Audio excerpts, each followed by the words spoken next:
Corsair Vengeance 2100 just came in the mail today, and they're supposed to be amazing. Can't wait to get into them. And there's supposed to be wireless versions of the 2000s with a updated ID to have brushed metal instead of the aluminum plastic they had before. Corsair Vengeance 2100s. Alright, so at least the package is right.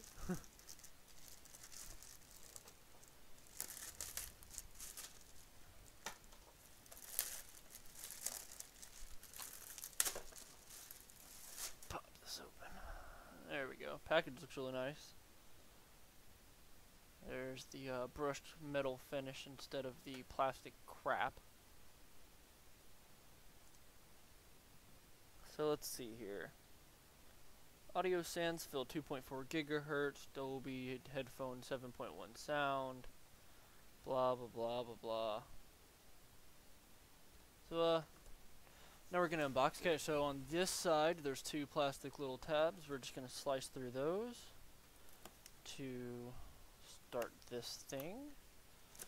Pop it open from the side.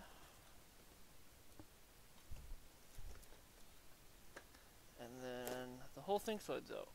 Hooray. And let's see here, what we can do from here. Oh, there's a plastic tab right here on the front of it.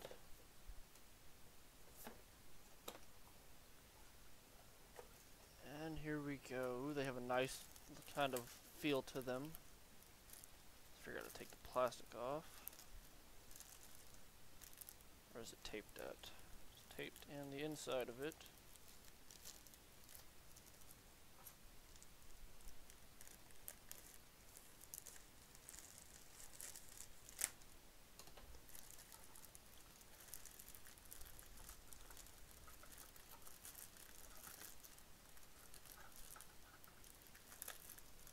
They really don't cheap out on the plastic, that's for sure.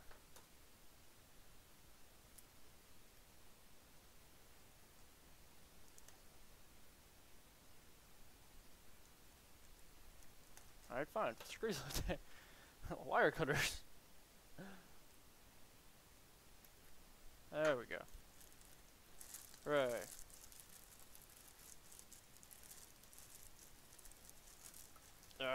There you go. Okay.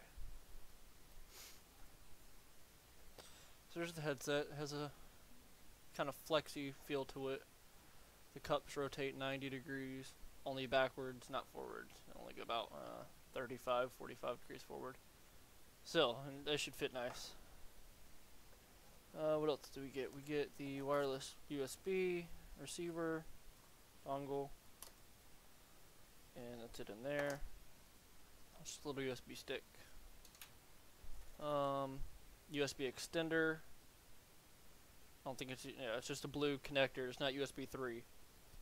And then a USB charging cable. So my guess is you take the charging cable and you can switch it out with this and USB receiver. That kind of leaves you with downtime, but I'm going to find out if with this and my Anchor portable battery with 2.1 amp and 1 amp out on top, if I can just plug it in, shove this in my pocket and run it up to my headset, the Corsair Vengeance 2100, and be able to walk around and charge it, because that will be very useful. You know, zero downtime. You don't have to ever be attached to the computer, ever.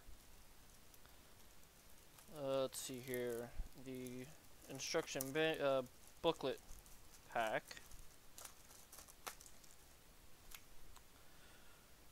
See here, stop, do not return this product to the store. Corsair likes to handle their own crap. Warranty on defects and stuff. Warranty guide. Safety leaflet. Basically, don't get radiated to death, I guess. I don't know. And setup and how to, and how do you plug a USB into a computer is all that's really saying. So, let's see here. Peel off the plastic. It's got a nice boom mic. Kind of sticks out a little bit. And On the left side is everything. On the left side, there's your scroll wheel for volume and power button. Right side is absolutely nothing. Left side looks like where they put everything, including the mic and probably all the hardware and stuff. But the mic is flexible. You can bend it to wherever you really want it. It sticks out far. It's not adjustable of length out-wise, like, you know, my Razer Kraken Pro or something like that. And I think you can get replaceable cups for these.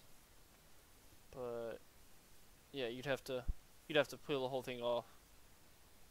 They're not like Razers, you know, like the Caraccas I'm wearing, where you can just pop the sides off and replace them as needed.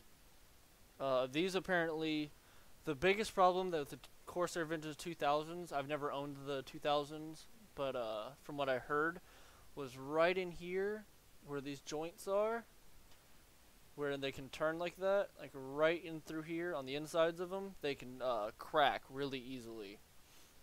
My solution, if these start doing that, as my guess is, I'm going to put a wire tie right around there so it holds it together so it can't stretch or crack anymore. Okay, so this is a follow-up video on the Corsair Vengeance 2100, and currently I am charging it with my Anchor battery, 5800 milliamp hours, and it's charging out of the 1 amp because that's a general computer output. And here, I'm going to show you. The blinking amber light where it's plugged in at is actually what it means by charging, and the blue one on the side I think believes just means it's connected here.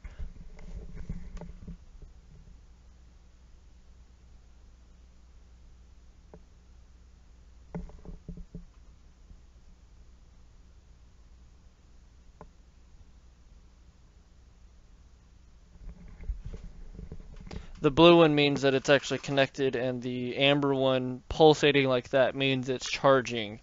And that means I can charge it off of my portable battery and walk around while still charging it. So that's amazing news. That means I don't ever have to be tethered to the computer. That means if you wanted to go get like an El Cheapo, well, not an El Cheapo, but like a 2000 milliamp hour or something like that for 10, 15, 20 bucks, there you go. You can just plug it into the headset and never have to be tethered, because that is why most people get wireless headsets, to never be tethered.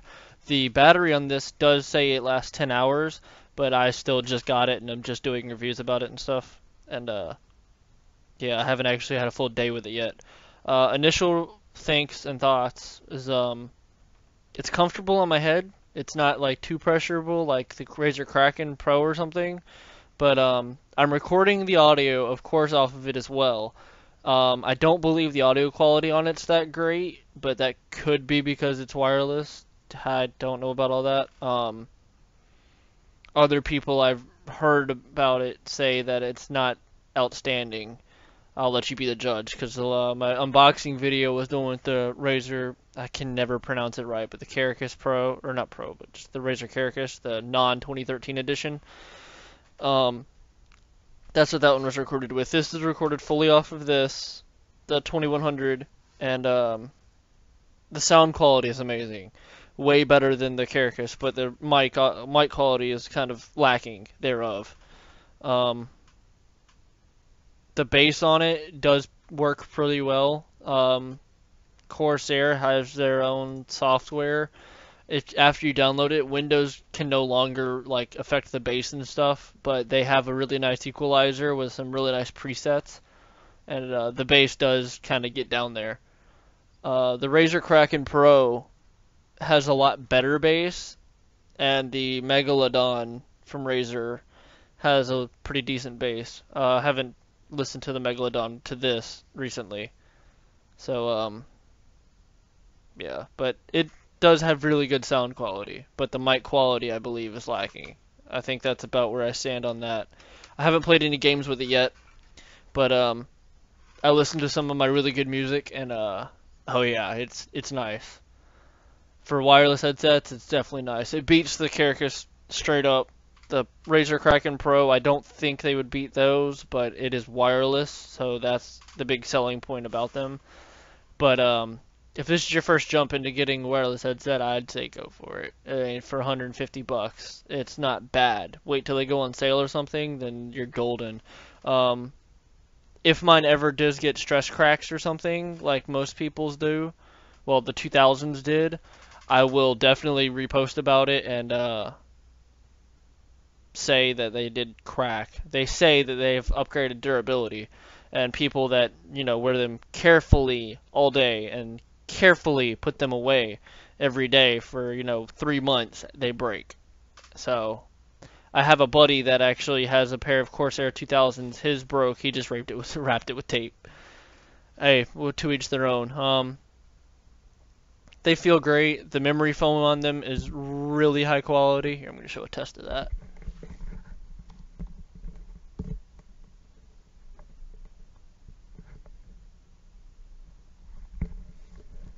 And it feels great. They do need to be set in though, because it's brand new and the memory foam takes a little bit to conform to your head. And I just hit the crap out of the mic. Oops. Um,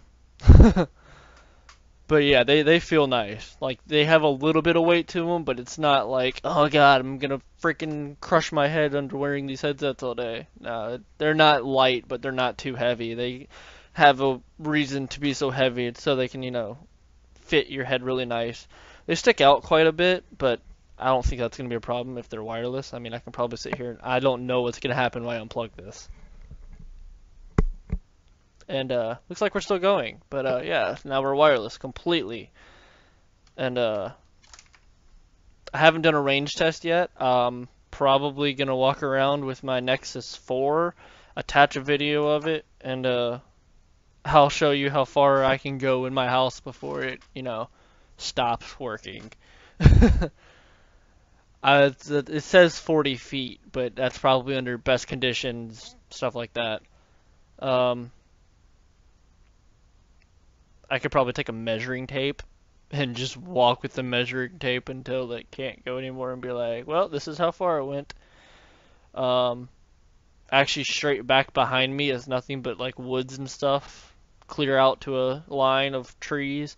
Probably walk straight outside and see if it works or anything. It's 2.4 gigahertz, so wireless networks, pretty much everything runs on 2.4 gigahertz, so a lot of interference can be caused by it, so I'd be wary about that, but I'm right here. My computer is 3 feet next to me. I don't think it's going to be a problem for me. I could probably get up and walk around. I haven't done any of that. I've been sitting in this chair since I got them because they're amazing and I've been listening to music and shit. So, yeah, that's about it. My quality kind of is lacking from what I first heard. I don't know because I haven't posted it or anything or listened to it on anything else other than these, but I can already tell from listening to the last video for pre-editing reasons that the Caracas mic does sound a lot better. But they aren't wireless.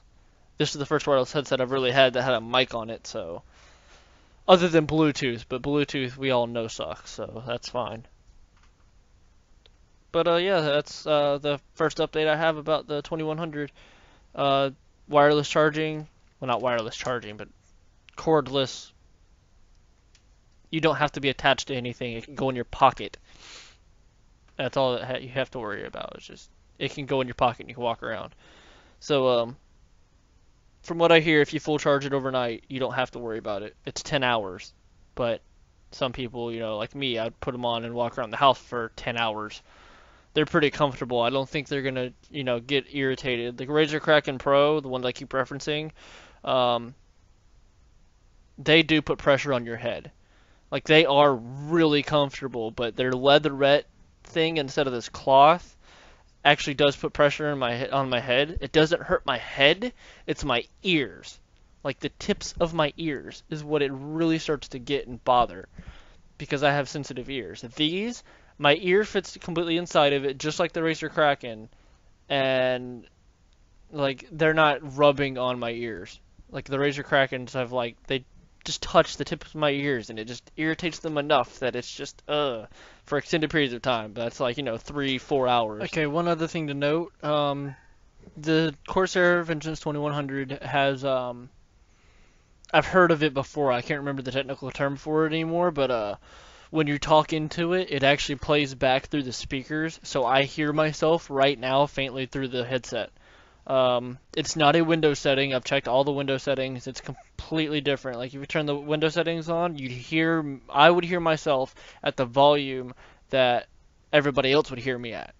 But the way it's working is it actually does it at a lower volume. It's made to help you not yell when you put headsets on. It doesn't have a lot of noise cancellation, but the microfiber does cancel out some outside noise, not a lot though.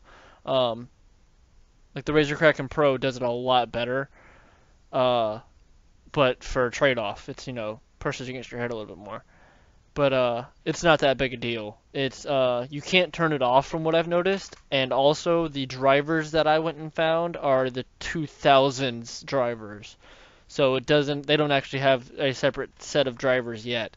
I don't know if they're going to have or not, but as far as I know, they do not have any other drivers. I went to the 2100s webpage and found them, and they do not have the 2000. Like the way you can tell is if you go into the drivers, and then there's a little web bar on the top right next to the minimize button, and you go into it, you just click it, and it'll take you to the 2000s page instead of the 2100s. Okay, so it's not the web page, it might be the question mark. Yeah, you click the little question mark. It's the third over from the left and second from the right, and it goes to the 2000s website. I don't know, I find that a little bit funny. It's basically the same headset, it's just a better ID, and that's probably about it. From what I've noticed, I don't know. I've never owned a 2000 headset. But yeah, when you talk into it, it does play back through the headset, and there isn't a mute button from what I've noticed on the headset, just a power and scroll wheel. So other than that, it's a great headset. The range on it makes it about to my kitchen before it dies out. I even moved it from plugging into my computer to the USB extender thing through my Logitech G19 keyboard, because that's where I can get it up on the desk and actually get it to sit higher than where it normally would sit, which would be, plugged into your computer on the floor or up on your desk or something. You can actually plug it in and move it wherever. Just to be funny, I did try taking a USB extender and ran it as far as I could go around the hallway towards the living room, and it actually got me so I could actually go sit on the living room couch, but it would start breaking up. So I found that kind of funny, but yeah, you don't have to be limited to the extender they gave you, they just gave you one. So if you wanted to go pick up a really long extender, you could extend it to wherever you wanted it. So like when you come back to your room, wherever the cable would like initiate from, it wouldn't matter at all. Like there's no lag from what I've noticed. It doesn't, when you lose connection and then come back, like Bluetooth headsets and stuff, it would like, you would pick up where it left off. I have no idea if that's the headset I got, but let's see if I can find it real quick. It's the here's the Bluetooth headset I have, which is the Vizio something. It's just a Vizio headset. I found a Newegg. It was on sale that day, so I picked it up. It's like $20. But when you lose connection with it and then reconnect, you would like the audio would try to pick up where it left off. And when you come back to your computer or your phone or whatever you went to play your audio from, it would actually delay it. So like if you hit pause, a few seconds later it would catch up. You'd have to disconnect it and reconnect it to get it to resync the audio. This headset does not lose sync. If you lose connection and come back, it picks up right where your computer is sending the audio from.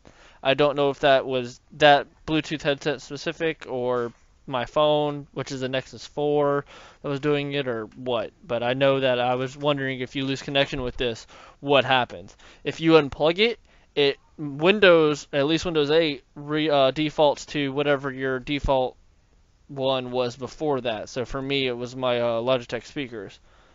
And be forewarned, it does play full blast. When you reconnect your headset, it puts the volume of the headset at 100. So be careful with that, because I was playing music and disconnected it. It went to my head of speakers, and I had them turned up just a little bit too loud, and it went like blasted me in the face. when I reconnected the speakers, I thought that it would save wherever the speakers was at, which right now I probably have them at like 20. Uh, have it at 35. So they don't need to be turned up a lot. But when you reconnect them, it goes up to 100. And if you're wearing them and you don't like you're not ready to scroll down, it's loud. Like I could probably take them off and you could probably hear it, but no, it gets really loud. Just take my word for it. So just be careful with that. I don't know if the 2000s had that problem or not. I just know that these do that. And other than that, they're amazing from what I've had and I noticed.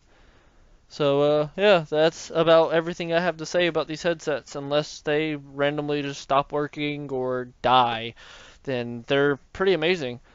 I have the Megalodon, and those are 150 bucks, but they're wired and they're 7.1. I haven't played with the 7.1 with these yet, but I have played with the surround stuff, and it does sound pretty good. But don't do it for music. For music, stay on stereo because it doesn't sound good at all.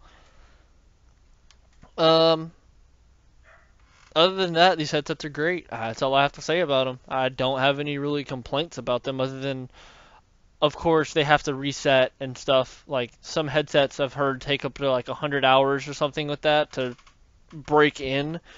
If you stretch them out and stuff, you can actually hear the sides of them creaking, but that's them being new and not being used and settled in. Like I've used the Megalodon, the Razor Kraken, and the Caracas a lot, and those have all been set in, and they're amazing. When I first got those, they did the same kind of thing where they creak.